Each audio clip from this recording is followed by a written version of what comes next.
On Saturday, October 11th, I visited my ancient high school friend Ed Goldberg in Boca Raton. I was accompanied by my 12-year-old grandson, Connor. Connor was there to obtain a basketball lesson from the former legend himself.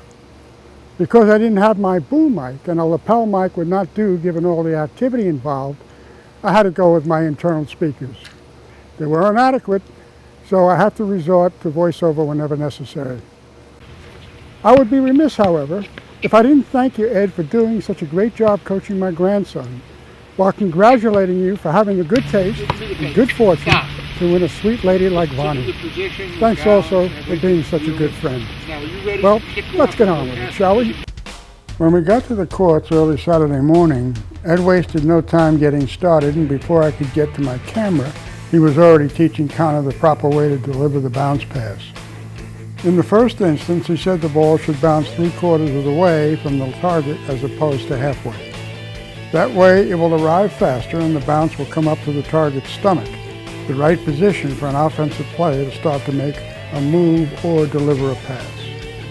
A halfway bounce will not only take longer to get to the player, but will normally bounce chest or shoulder high, requiring a move downward to get the ball into the action position.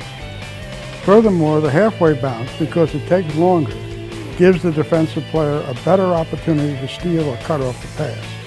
It was also pointed out that a pass longer than 3/4 will cause the ball to bounce too low, usually rising anywhere from the ankles to the knees, making it more difficult to handle. Even if caught, the ball is not in the best action position.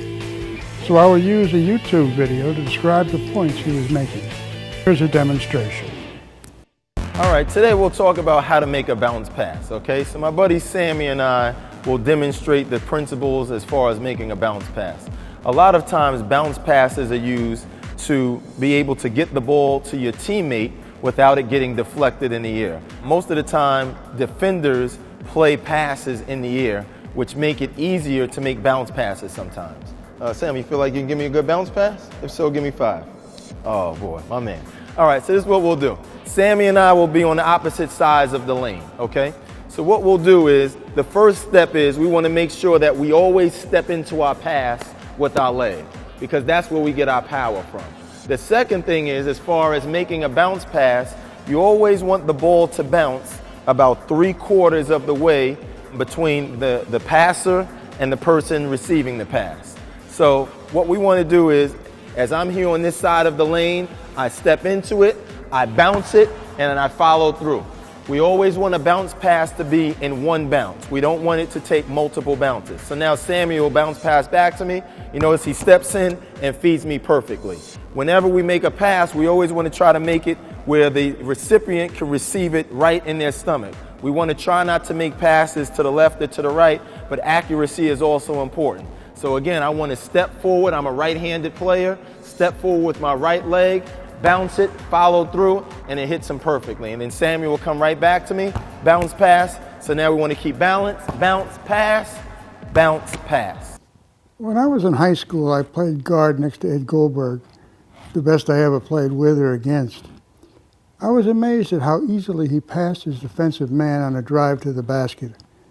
He was always able to get open for a layup or an unobstructed jump shot.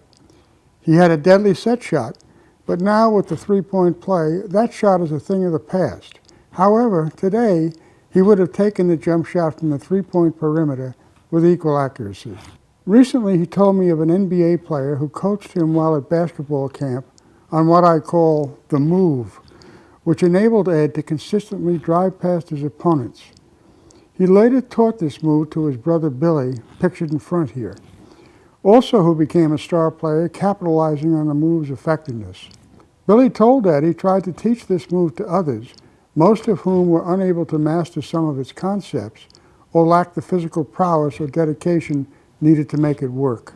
The move requires quickness, excellent body control, and what I call the feel, or knowing the moment when you have your man beat, enabling the player to cash in on what the defense leaves open. Finally, without dedication and a lot of practice, a good result will always be out of reach. While attending a game at Madison Square Garden in the 50s, Ed was playing guard for Syracuse University. He was their star player and leading scorer. I saw him do something that truly set him apart from other players. His man was guarding him closely, and Ed drove for the basket. The defensive player was quick and stayed with Ed until he stopped on a dime, went up for the jump shot, and drilled it. The defensive player, unable to control his momentum, had traveled 2 further steps before he could recover. Ed, by that time, had already turned and was moving to the other side of the court. That is an athletic ability few can master. He scored 25 points that night. But let's concentrate on what can be mastered by a player possessing better than average ability that is dedicated, and I emphasize dedicated.